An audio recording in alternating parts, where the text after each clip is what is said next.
Rusiyanın SK Xabarovsk klubunun əslən Azərbaycandan olan futbolçusu Sadıq Bağıyev Torpedoya transfer olunub.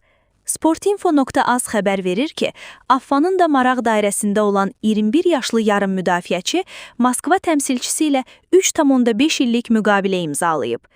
Bu keçid üçün Torpedo klubu SK Xabarovska 14 milyon rubl, təxminən 300 min manat təzminat ödəyib.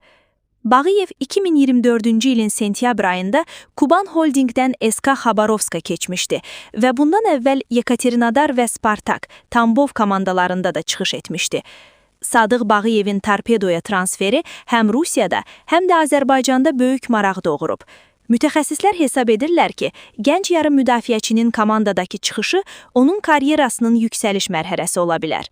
Onun texniki bacarıqları, sürəti və oyun zəkası Torpedonun orta xəttinə əlavə dəyər qatacaq.